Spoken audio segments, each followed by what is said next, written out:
గత వారం 10 రోజులుగా తిరుమల తిరుపతి దేవస్థానంకి సంబంధించి ప్రసాదాల తయారీలు వాడిన కల్తీ నెయ్యి గురించి లాస్ట్ వారం 10 రోజులుగా రాష్ట్రం మొత్తం ఒక రకమైన భయాందోళన ఒక ఎత్తైతే వెంకటేశ్వర స్వామికి అపచారం జరిగింది అని ప్రతి గుళ్ళలోనికి కూడా వెళ్లి పూజలు చేసే పరిస్థితి కూడా మనందరం చూసాం. ఇవన్నీ ఒక పరంగా వెంకటేశ్వర స్వామి భక్తులుగా జరుగుతూ ఉంటే ఒకవైపు నుంచి రాజకీయ దుర్బుద్ధితో దీన్ని కూడా రాజకీయం చేయాలి అని చెప్పి అతని హయాంలో జరిగిన తప్పుల్ని కప్పిపుచ్చుకోవడానికి చంద్రబాబు నాయుడు గారు గౌరవ ముఖ్యమంత్రి గారి మీద ఎదురుదాడి చేయడానికి సిద్ధపడి గౌరవ పులివెందుల ఎమ్మెల్యే గారు తీసుకుంటున్న నిర్ణయాలు చూస్తా ఉంటే నిజంగా ఎప్పుడో అతన్ని పులకేసి అనేవారు కానీ ఇప్పుడు నిజంగా పులకేసి ఏదో 2 or 4 పెట్టాలి మనం కూడా. ఎందుకు ఈ మాట చెప్తున్నానంటే ఇదే జగన్మోహన్ రెడ్డి కల్తీ నెయ్యి వాడారు అని చెప్పి చంద్రబాబు నాయుడు గారు గౌరవ ముఖ్యమంత్రి గారు చెప్పిన తర్వాత బయటకు వచ్చి చంద్రబాబు నాయుడు గారి మీద ఎదురుదాడి చేయడం కూడా మనం చూసాం. తర్వాత వీళ్ళ తాలూకా వెనకత బ్యాచ్ ఉంటది కదా, ఒక భజన బృందం ఉంటుంది కదా, భజన బృందం బయటకు వచ్చి లేదు జగన్మోహన్ రెడ్డి గారు మెట్లెక్కి వస్తారు తిరుమల తిరుపతి దర్శనానికి అని మాట్లాడారు. అది కట్ చేస్తే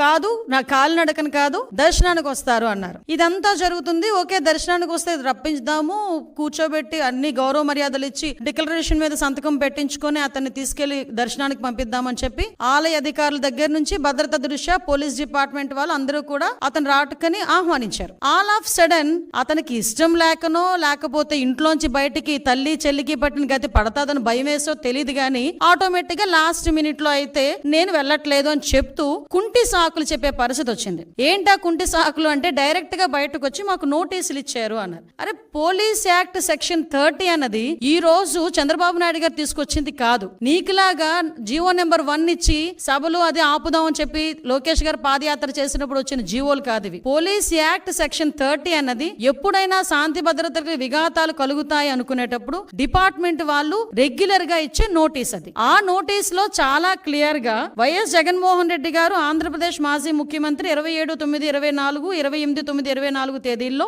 తిరుపతి తిరుమల పర్యటించనున్నారని ప్రభుత్వ అధికారిక సమాచారం ద్వారా తెలిసినది. ఈ పర్యటనలో శ్రీ వైఎస్ జగన్మోహన్ రెడ్డి గారు తిరుమలలో శ్రీ వెంకటేశ్వర స్వామి వారిని దర్శించుకోనున్నారు. ఈ పర్యటనకు స్వాగతం పలికేందుకు తిరుపతి జిల్లా మరియు పరిసర జిల్లాల నుంచి సుమారు 10,000 మంది వైఎస్ఆర్సీపీ నాయకులు కార్యకర్తలు తిరుపతికి రావాలని సోషల్ మీడియా ద్వారా విస్తృత ప్రచారం జరుగుతున్నది. అదే విధంగా ఈ పర్యటన అడ్డుకుంటామని వివిధ రాజకీయ పార్టీలు, హిందూ ధార్మిక సంఘాలు, ప్రజా సంఘాలు కూడా సోషల్ మీడియా ద్వారా విస్తృత ప్రచారం జరుగుతున్నది. ఈ సందర్భంలో తిరుపతి జిల్లాలో ఉద్రిక్త పరిస్థితులు, శాంతి భద్రతలకు విఘాతం కలిగే అవకాశం ఉన్నది. ఈ పరిస్థితుల వల్ల రాబోయే బ్రహ్మోత్సవాలు మరియు ప్రపంచవ్యాప్తంగా తిరుపతి తిరుమలకు వచ్చే యాత్రికులపై ప్రభావం చూపే అవకాశం ఉన్నది. అదే విధంగా గౌరవ తిరుపతి జిల్లా సూపరింటెండెంట్ ఆఫ్ పోలీస్ వారు తిరుపతి జిల్లాలో సెక్షన్ 30 పోలీస్ యాక్ట్ ను అమలు చేసి ఉన్నారు. కావున తిరుపతి జిల్లాలో ఎటువంటి ర్యాలీలు, సభలు, సమావేశాలు, భారీ జనసమూహాలు ముందస్తు అనుమతి లేకుండా జరుపుటకు నిషేధించబడినది. ఇట్టి నిబంధనలు ఎవరైనా అతిక్రమించిన ఎడల వారిపై చట్టపరమైన చర్యలు తీసుకొనబడును. కావున అన్ని వర్గాల వారు తిరుపతి జిల్లాలో శాంతి భద్రత పరిరక్షణకై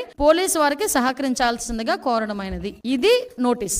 దీన్ని నిన్న కావాలని 10 సార్లు చూపించి ఇందులో ఏదో అతనికేదో నోటీసులు ఇచ్చామని చెప్పి మాట్లాడి ప్రజలకి ఒక రాంగ్ పర్సెప్షన్ క్రియేట్ చేయడానికని చాలా విశ్వ ప్రయత్నాలు చేశారు జగన్మోహన్ రెడ్డి. జగన్మోహన్ రెడ్డికి సూటిగా అడుగుతున్నా, జగన్మోహన్ రెడ్డికే కాదు వాళ్ళ తాలూకా నాయకులందరికీ కూడా ఒక్క బైండ్ ఓవర్ అయినా మేము చేసామా? ఒక్క నాయకుడినైనా హౌస్ అరెస్ట్ చేసామా? ఒక్క నాయకుడినైనా ప్రివెంటివ్ అరెస్ట్ చేసామా? ఒక్క నాయకుడి ఇంటి దగ్గర పోలీస్ పహారా ఏమైనా ఉందా? కనీసం ఎక్కడైనా మీకు ఆయన ఎయిర్పోర్ట్ లో నుంచి దిగిన తర్వాత మళ్ళా అక్కడికి వెళ్ళినంత వరకు కూడా అతనికి భద్రత నిమిత్తం ఉండే పోలీసులు తప్పించి పోలీసులు భారీగా మోహరించిన పరిస్థితులు ఏమైనా ఉన్నాయా? అంటే చాలా క్లారిటీగా క్లియర్ గా ఎందుకు మేము ఆ నోటీసులు కూడా ఇవ్వాల్సి వచ్చింది అంటే కేవలం అక్కడ బ్రహ్మోత్సవాలు జరుగుతున్నాయి. ఈ కల్తీ నెయ్యి మీద సిట్ కూడా ఏర్పాటు చేయడం అయింది. ఒక పక్క నుంచి జగన్మోహన్ రెడ్డి మీద ఉన్న కోపంతో కొన్ని మంది ధార్మిక సంఘాలు కూడా కొన్ని సోషల్ మీడియాలో కొంతమంది మెసేజ్లు ఫార్వర్డ్ చేసుకున్నారు. At the same time YSRCP నాయకులు కూడా భారీగా జన సమీకరణ చేయడానికి వాళ్ళు సోషల్ మీడియాలో మెసేజ్లు ఫార్వర్డ్ చేసుకున్నారు.